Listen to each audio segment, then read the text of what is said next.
I'm Kevin Douglas. In 10 years.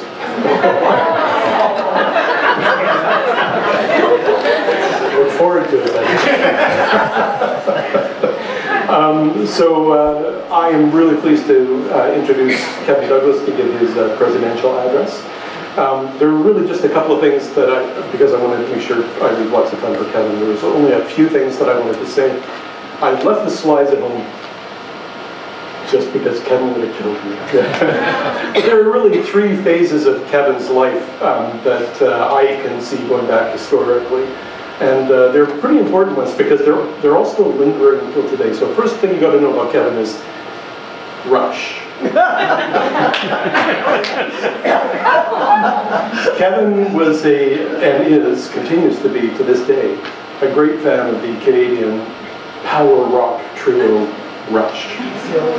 It's one of those strange things we sometimes see in APLS where these people who are otherwise normal have odd musical, well, it's kind of like Edens and Pantera.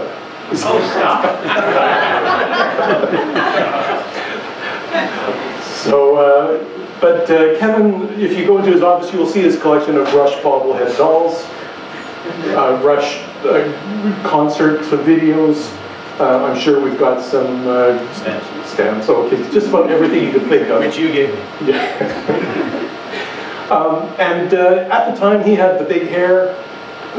When I first met him, the big hair, and the leather coat, and the pierced ear, and that was Kevin in the late 1980s, early 1990s. Being that little bit of a guy who's kind of different and pushing things, and he still retains a bit of that. But then we saw Kevin in graduate school, which is a lot different. Kevin in graduate school, looking at Jim Olaf, smiling there, thinking about those days. Kevin became a very serious student. This is the only guy who ever wrote a term paper for a class that I taught that got published in Psych Bulletin. Of course, it was 12 years later. And he was always a very keen, hard-working guy, and that continues till today. But the last Kevin is the one who's kind of emerged as somebody who's really thoughtful and serious, who really is committed to helping out with administration, both in our department and with different kinds of professional associations, and where he's got an attitude that's very much kind of serious and thoughtful, and trying to be careful in the decisions that he makes, and trying to exercise good judgment. And I think those are characteristics that I still see in Kevin. I can still see that guy with big hair with a leather jacket today. And I'm really pleased to be able to call him a colleague, and also equally pleased to be able to call him a friend. So, Kevin.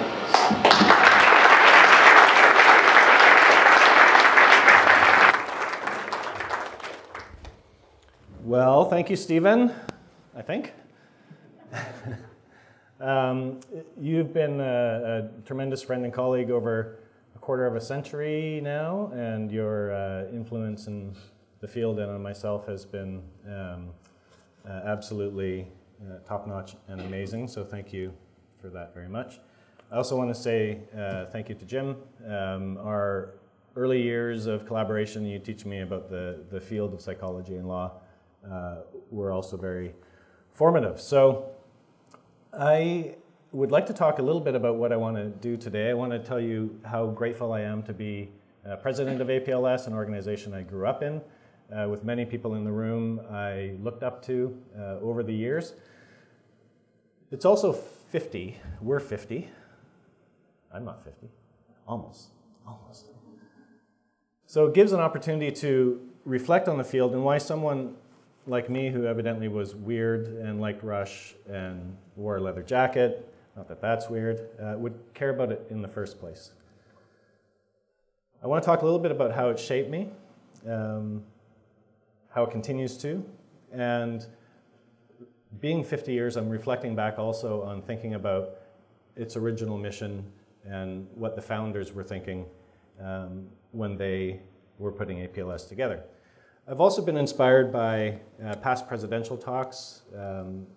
All the ones that I've looked at or read have been excellent, of course.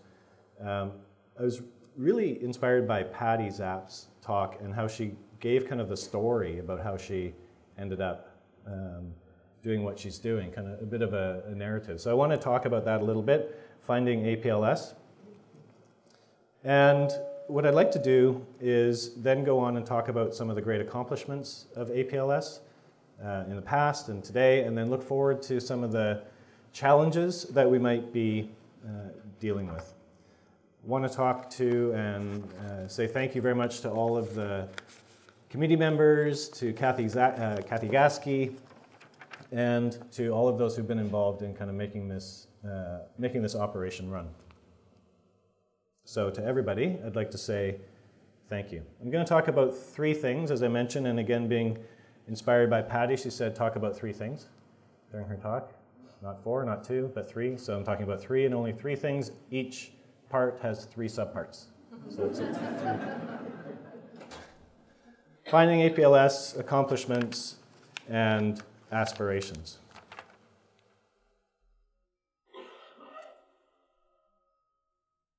I woke up on the morning of January 18th, 1983, hearing my older sisters in a great upset. My mom was there too. One of my sisters was sobbing. This man, Bruce Blackman, had just murdered 6 people in his family over the past night. His parents, siblings, their spouses. He called them together for a family meeting and killed them one by one. They were found in various places around the house. My sister's boyfriend, Mitch, was best friends with Rick Blackman, who was 16 and was one of the people who was murdered. The younger brother of Bruce. I also had met both Rick and Bruce as the younger kind of tag-along brother, and played Frisbee with Bruce Blackman the year before he murdered his family. Had a friend at the time named Andre, who delivered the morning newspaper and heard screams from the house as he was doing so. If I looked out of my bedroom window to the left, I could see the house where this happened. This event had a big impact on me, both in terms of seeing how it affected my sister and my family, but it made me start to think about what's right, what's fair in terms of dealing with people who do things like this. Bruce Blackman had paranoid schizophrenia. He thought the world was ending, and he called his family together to try to save them. He'd been considered for civil commitment a few months before that, but the physician in charge said he did not pose a risk to others. So he was found not guilty by reason of insanity, which is what it used to be called in Canada. Now it's not criminally responsible on account of mental disorder.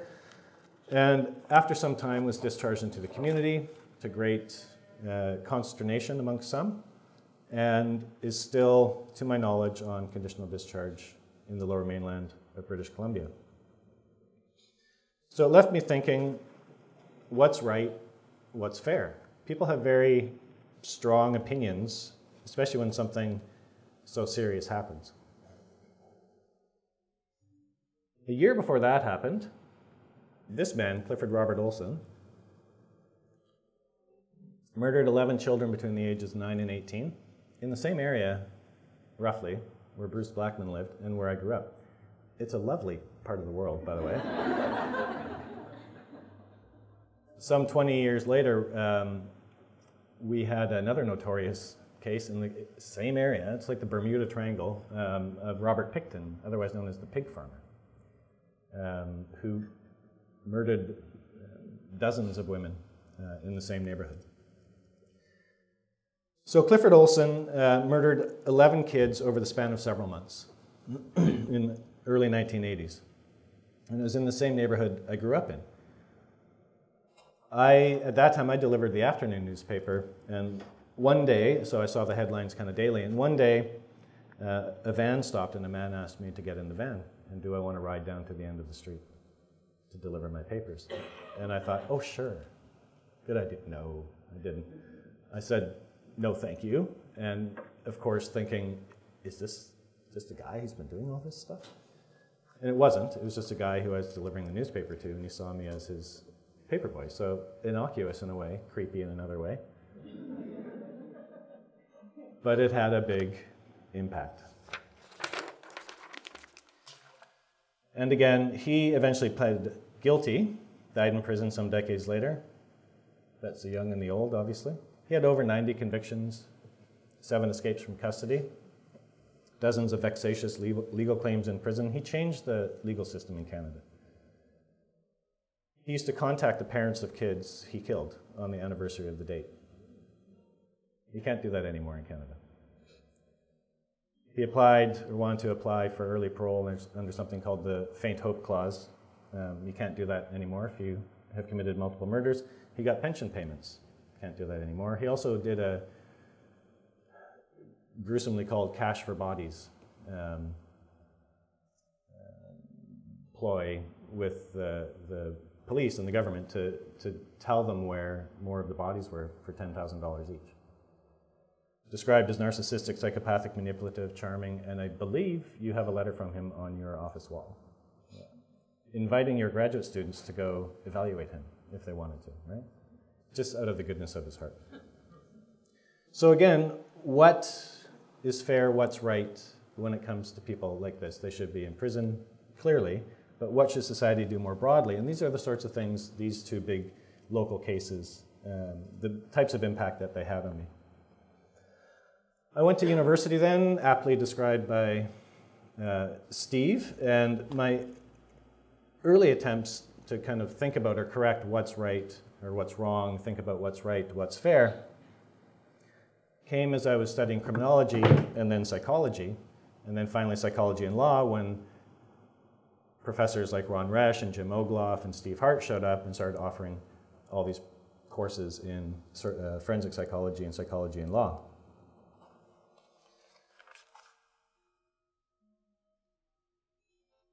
Cows and children.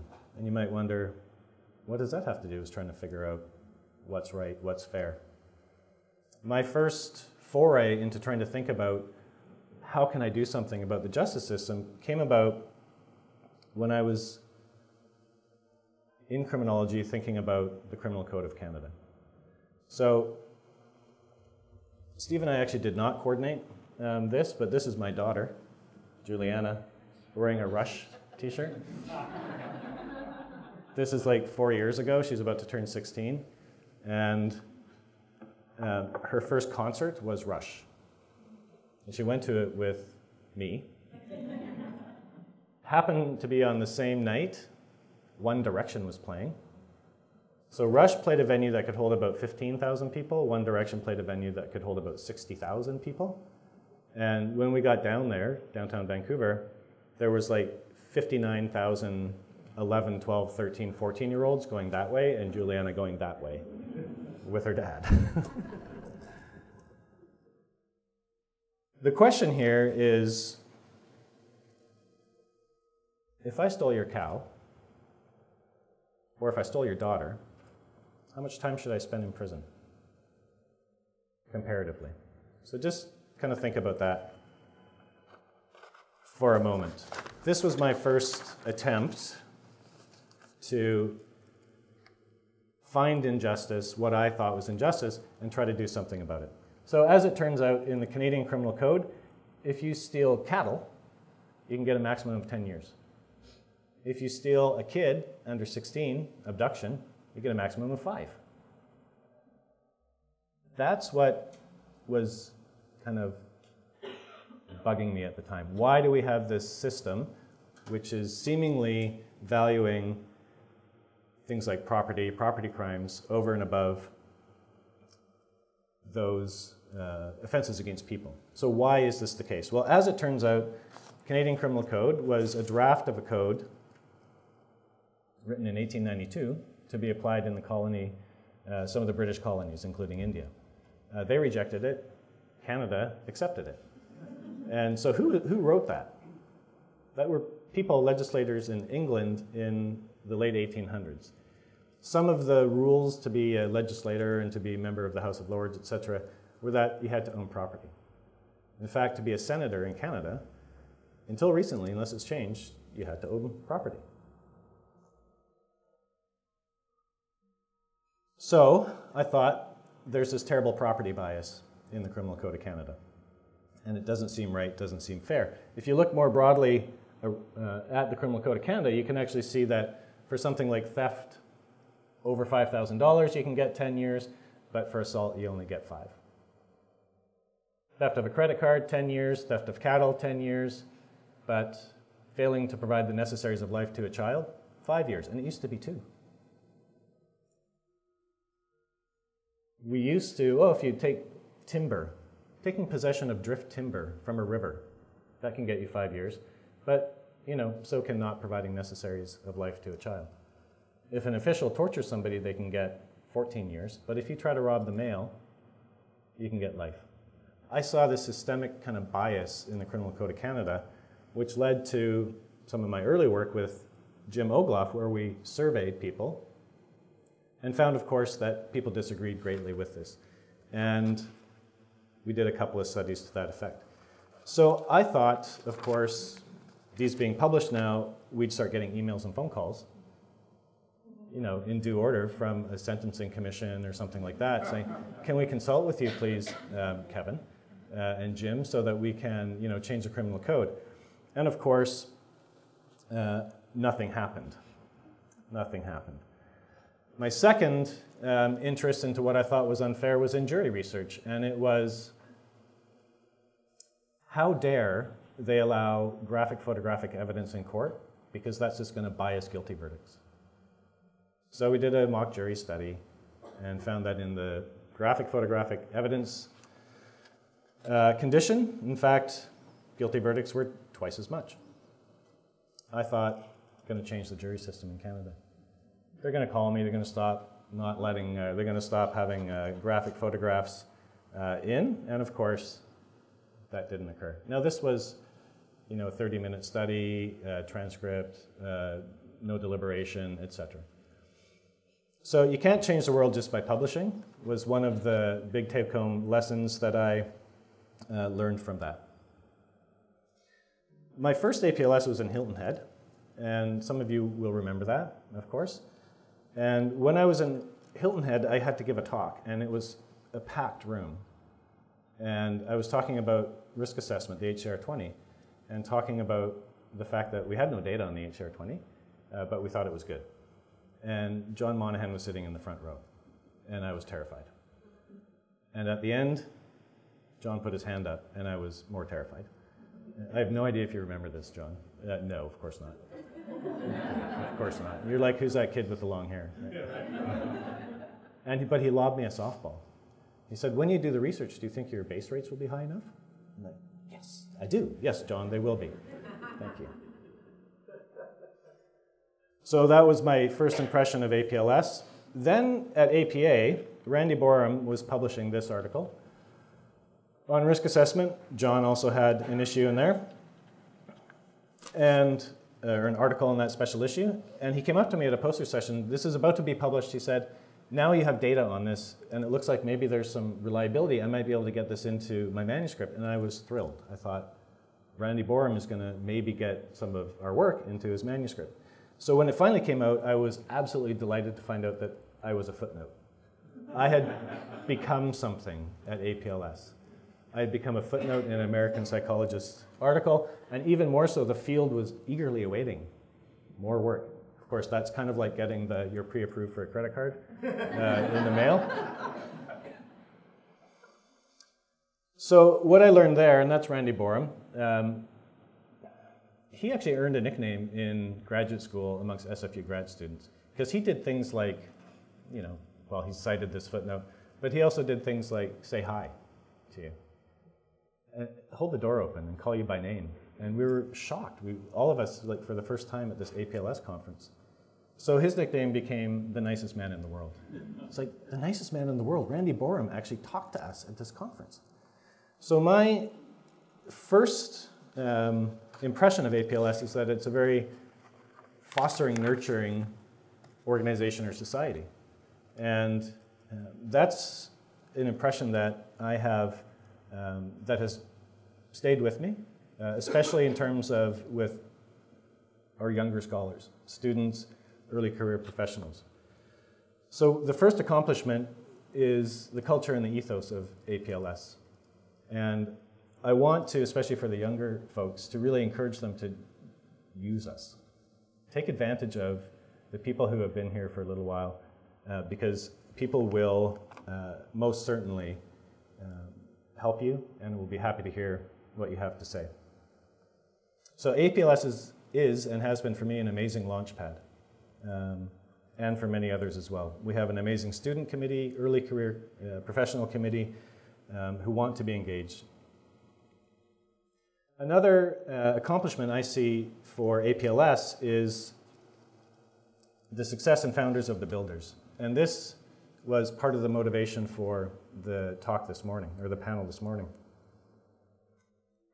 So I want to kind of follow on this just to do a bit of a conceptual factor analysis of some of the chapters within Tom Grisso and Stan Brodsky's book about what led people to finding their passion and finding APLS and founding it. Dave DiMatteo, in his talk a couple years ago, did an extensive historical review of kind of key core events and accomplishments like having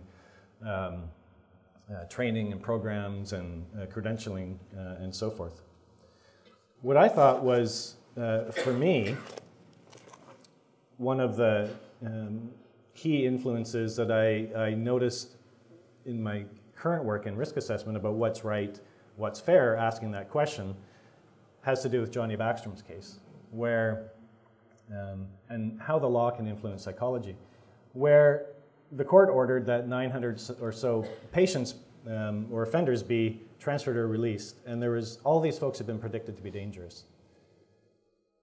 But Hank Stedman and Joe Kokoza came along and found that only 7% were. So of course this led to tremendous amount of impact, I would say, on the field in terms of its impact on violence risk assessment. John Monahan's famous quote with a little asterisk there because, of course, he's had much, much more to say since then. And Ennis and Litwack concluding that people basically were flipping coins in the courtroom. So this was my first understanding of how the law could create this demand for research or this wondering about research in human behavior, in this case violence. So let's look through a little bit of what some of the builders and founders had noticed, what they were kind of paying attention to in terms of law and motivation and what they wanted to do. And then I want to come back to this in the third part of my talk when we're looking at some of the recent legal happenings in the risk assessment world and how those could potentially apply more broadly in psychology and law. So Stan Brodsky cared deeply about what was wrong at Fort Leavenworth where he worked. Segregation was miserable, inhumane, morally wrong, openly hostile and resistant prison system, institutional practices that corroded my heart and fueled my indignation. That's a great quote. Corroded his heart and fueled his indignation. John Monahan wanted to help people, was enthusiastic about working with social systems. Beth Loftus lived and breathed semantic memory, she said. Also had this nagging feeling she wanted to do research that had more obvious social relevance. Michael Sachs wanted to do something relevant, trying to make the world better through psychology, and said yes. He reported immediately in response to being asked if he wanted to study court decisions to drop jury size from 12 to 6, thinking, well, what's the basis for that? Can we really have a fair jury system? Ron Resch reported being forever grateful for a judge diverting him, and he has publicly stated that that was due to some shenanigans that were for some reason defined as criminal. And so he tried to kind of give back by creating similar opportunities for others, focusing on treatment instead of punishment, had a sense of excitement that he'd be helping people return to community life. I think David Wexler's work with therapeutic jurisprudence almost speaks for itself because it's focused entirely on how do we use the law as therapy for public good, for good outcomes. Sherry Diamond was worried about people in authority exerting irresponsible, disproportionate influence. Bruce Sales was pointing out how law professors regularly made assumptions about human behavior, but they didn't talk about psychology.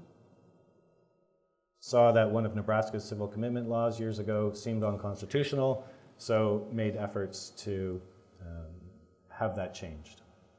Frequent reference to social movements, legal cases, or legislation, and instilling some sort of sense of either anger, indignation, a sense of wanting to do something relevant, looking at what's fair or what's right.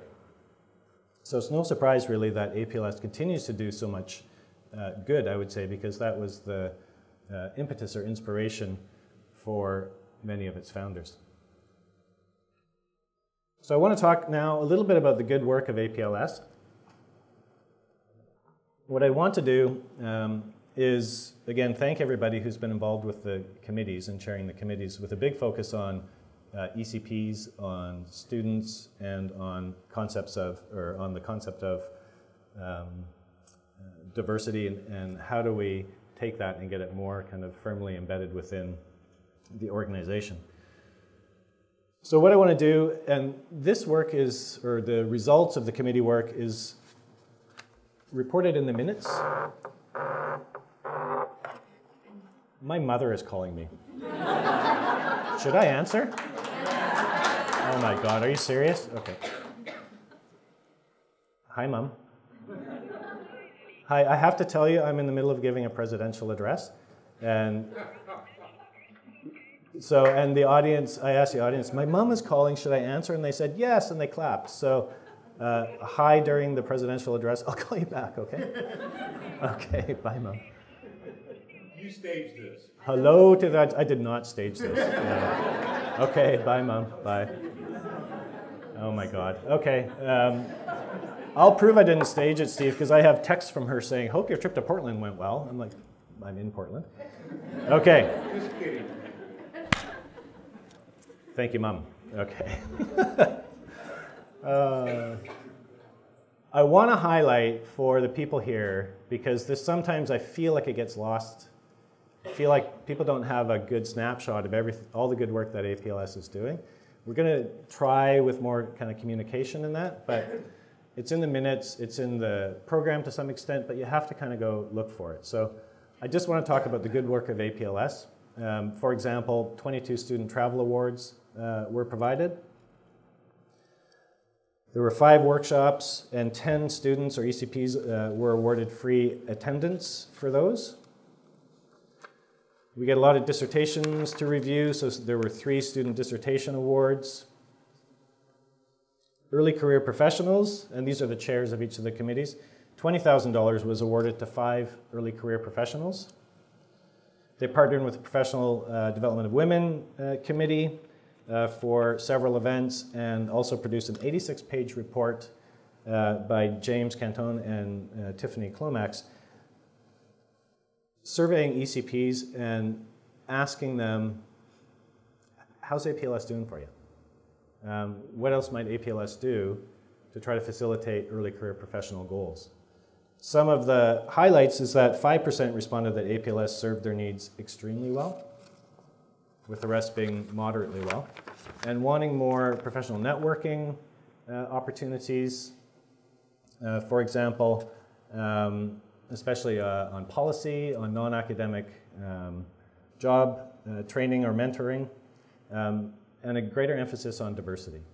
So this is something that will be formalized over time. We'll see if there's any kind of actionable items that come out of it. But it's an example of the kind of colossal amount of work that people on the executive committee are doing for the purpose of fostering early career professional development. The same is true, of course, for much of the other work. Minority Affairs Committee. They reached out to 234 institutions that are primarily African American, Hispanic, Latino, Latina, or First Nations, Native American, for the purpose of trying to recruit more individuals to APLS. So this resulted in 6 diversity research awards, 7 diversity travel awards, and 6 grad students funded through the Access Path to Psychology and Law Experience program. Practice Committee hosted a panel last year with 4 board-certified forensic psychologists, again, more as a networking event. The Professional Development of Women Committee co-sponsored sessions with the student and ECP committees. And also we're in the 2nd year of what I think is a tremendous program, the Child Care Grant, which is grants to parents who otherwise would have difficulty attending APLS without funding. And the budget was increased this year. Last year it was, I think, 16 recipients, and this year is 25. The research committee gave 3 grants, 2 small, 1 large, totaling $57,000. Social media committee was doing a summer learning series featuring a different early career professional weekly. The student committee just voted in a few hours ago a new diversity liaison, or a position diversity liaison. They have so many events and opportunities for us as well at this conference. Student Grants and Aid Committee funded 24 students for $24,000, graduate students, and want to have a similar mechanism for undergraduate students. So that is something that they've been invited to formalize, explore, and will be put to APLS in August. So that is, sorry, a couple more. Early Career Teaching Mentoring Award, undergraduate papers. A total of about a $200,000 budget that goes mostly to these awards for students, ECPs, and for diversity.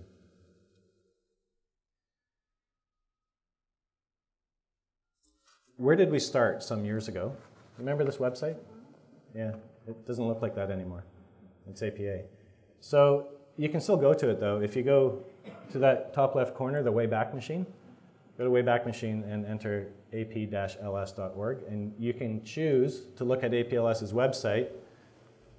This is December 10th, 2004, but you can go back and look at what we were doing at any time through the website. So we tended to have dissertation awards, grants and aid, but we weren't able to do all these other things that we're doing. So we've seen a lot of growth in terms of the good that APLS is doing, as another example. Similar to that, Law and Human Behavior is seeking to expand diversity, and that is both in terms of reviewers, but also a call to action for the type of research that is being done and submitted to Law and Human Behavior.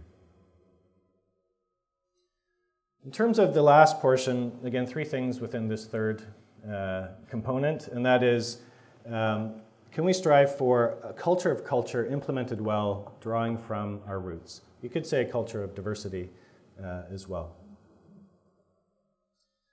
Basically, the 3 questions are, does our research base reflect the people to whom it is applied? Is our research implemented well with number 1 in mind? And can our roots motivate us to set ideals to strive for with number 1 and number 2 in mind? So first question, is our research base reflective of the people to whom it is applied? This is a question of what is right, of culture, of diversity. I can give the example of risk assessment. For those of you who were at Steve's talk, he went into this in great detail, but it's under attack again, legally and by legal scholars. It was under attack 50 years ago.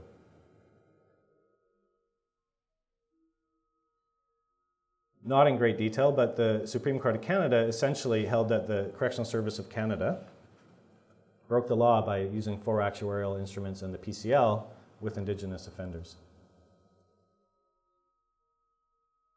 There was no good evidence, as we recently heard, that it could work with Aboriginal offenders. So it violated 2 sections of the Corrections and Conditional Release Act. It was not a constitutional violation, though, they held. In the United States, we've seen Eric Holder raise concern about the sorts of variables that are showing up and are on commonly used risk assessment measures. Crafted with the best of intentions, they may inadvertently undermine our efforts to ensure individualized and equal justice, may exacerbate unwanted and unjust disparities. U.S. Senator Cory Booker recently wrote a letter to the U.S. Sentencing Commission wondering where the report and investigation was from 2014-15 based on some of these initial arguments raised by Eric Holder and others. As far as I know, it hasn't come. But he said there are valid concerns that some algorithms may exacerbate racial disparities by relying on socioeconomic factors correlated with race and even contribute to ultimate determinations of guilt or innocence. Sonia Starr, of course, has published quite a bit on this. We haven't had a national conversation about their use and the risk factors that they include. Almost all instruments now in use base a defendant's risk assessment score in part on demographic and socioeconomic factors, and whether that is appropriate to do raises serious constitutional questions. So this is the kind of current legal debate happening in the risk assessment field. I see a number of implications. First is that I'm going to call them the Canada and the US issues. They can travel across borders, right? So the proxies for race argument can come to Canada, it can come to Australia, it can come to England, it can go wherever that's a pertinent issue, potential pertinent issue. And the inadequate validation issue raised in Canada can come down here to the US. As an example of that, a couple of years ago, we published a paper led by Dylan Gattner, my student over here, on the use of the PCL, the PPI, and Levinson psychopathy measure with African American, Hispanic, and Caucasian offenders in the US prisons. And we were really surprised that when we were looking into it, there were very, very few studies that had done that with Hispanic offenders, despite the overrepresentation in US prisons. You could fit them in one hand. So could you not make that argument about the use of the PCL with Hispanic offenders in the States? Is there adequate validation?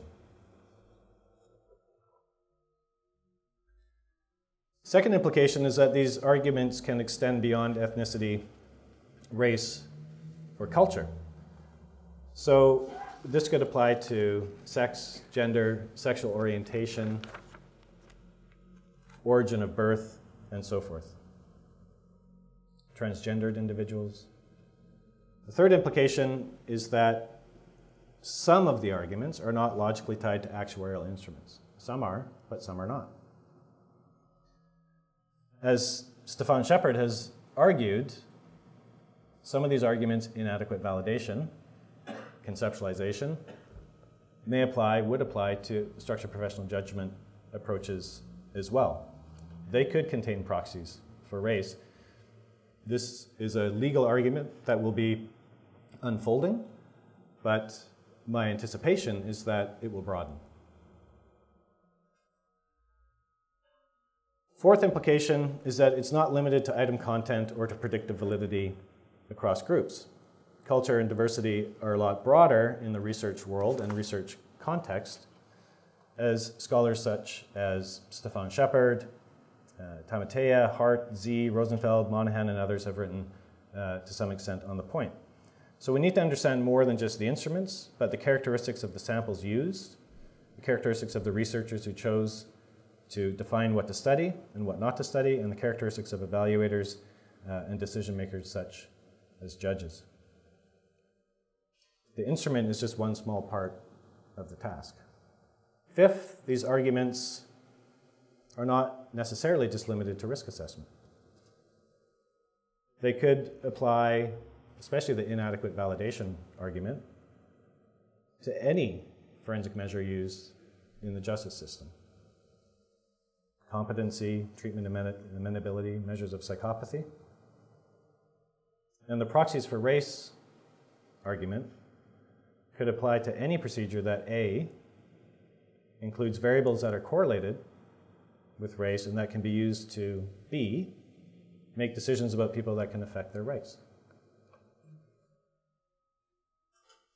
Finally, sixth, it's not necessarily just limited to assessment in correctional and forensic settings, but potentially to any application of psychology to law, or potentially, in other words, to any area of psychology and law. So, for example, diversion programs, the functioning of juries, the influences of media on juries, belief and credibility of witnesses. Have these topics been adequately investigated across all the people to whom that research is applied? I would argue that as a field we can get ahead of this, and we ought to, and I want to acknowledge, of course, all of the good work that is going on by APLS members and more broadly in the field on these topics. I'm not saying it's being ignored, but what I'm saying is, can we find the better APLS, the enhanced version, the way to get ahead of what we might see reasonably happening legally down the road.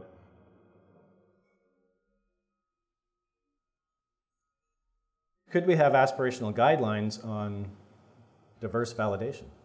That is, how do we know when a procedure is ready to be applied? How many studies do we need? Of what quality? Using what criteria? We have a lot of statistical criteria, but what is the nature of the people who gathered the data? Who did they consult? In Canada, the Canadian Tri-Council Research Ethics Committee tells us that if we're going to be doing work with Indigenous peoples from a research perspective, we need to be consulting the communities. It's a must. It's not a should. It's a thou shalt. And involve people in the decision-making processes about how the research is conducted. So beyond this, though, we still need to implement research. We still need to implement tools, programs, and so forth. First question is it even implemented? Do systems use this research? Second is, if so, does the site match, essentially, the research base upon which it was built? So if this is a prison system or forensic system in a certain state with certain demographics, where's the research base created that could be implemented into that site? And have culture and diversity in the site or system been addressed? So who are running the programs, conducting the evaluations, picking the jurors, whatever the case may be? Does the implementation itself achieve diverse validation? And implementation is, as people in this room know, a tough thing to do. So just to highlight Gina Vincent, Laura Guy, and Tom Grisso's work on this, 8 steps in terms of working with agencies, preparing a tool. This is just for violence risk assessment. This applies to any application of our work. Training comes about halfway along, pilot testing, full implementation. Issues of culture and diversity are relevant all along these components. So yet again, we have aspirational guidelines, not only in terms of instruments, but of the implementation of those. So essentially the question becomes, does it work in practice, but does it work in practice for people of any cultural or ethnic background, any gender, sexual orientation, or age to whom it's going to be applied? And we're not there yet, and not even close. I wanted to brief segue and then kind of do a bit of thinking about these issues with respect to the HCR20. So there's some 300 or so studies now in the HCR20 based on about 200 data sets across 40 countries, 25 translations or so. What does this mean in terms of the implementation or the cultural validation of the HCR20? So let me put it to you another way. What can we take from this recent finding? Douglas et al. Refers to the HCR20, but with some colleagues in China, of an AUC value of 0.78 in patients and offenders in China. Does that mean it's validated in China? Well, we might have to do a little bit more digging in terms of the actual translation, which we receive. We can have opinions about back translations and so forth. But this concept of intra versus international validation seems to me to add another layer of complexity. The arguments in UART, the proxies for race arguments, are within the country. But what do we do when our research is going to be applied outside of the country? In Indonesia, or in China, or South Korea? And then how does the translation within Indonesia work for all the different important aspects and groups of people in Indonesia? It becomes incredibly kind of daunting and complex. So I think we need criteria for both. Some of our small efforts, one of my graduate students, Sanam, is looking at whether Risk factors associated with the HCR20 are differentially correlated with ethnicity. A couple of grad students are looking at psychopathy and ethnicity, talked about Dylan's work. Kate Hannibal's presenting some work looking at factor structure across psychopathy measures across as a function of ethnicity and gender. We've had recent meetings to get programs going of research with Corrections Service of Canada, where they're interested in looking not only at topics like risk and psychopathy and so forth, but making sure we emphasize gender. They want us to look at transgendered offenders, which is an issue becoming more and more pertinent in legal systems and prison systems in many places. A big high school district, or a big school district in Vancouver is interested in looking at cultural identity of some of their Indo-Canadian kids and whether they feel disengaged from their traditional culture and from Canadian culture, and that might explain some of their attraction to gangs. We have a serious gang problem in our part of the world. Last question, and this is again just to, I think it's really valuable to see how our roots and what was driving APLS at the beginning of the day could inform our efforts in terms of this type of validation and validation of implementation in any given area. So if we ask ourselves in the different various areas, what do we know, what do we not know, and what do we want to know in 50 years? What would the answers to those questions be? I'm going to start a project to look at that will involve asking leaders in the field to answer that question. In the last 50 years in your area, what do you know? What do we know about diversity in the last 50 years? What do we not know? Are there any wrongs that need righting?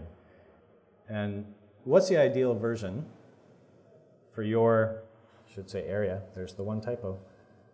What's the ideal vision for your area of law and psychology in 50 years?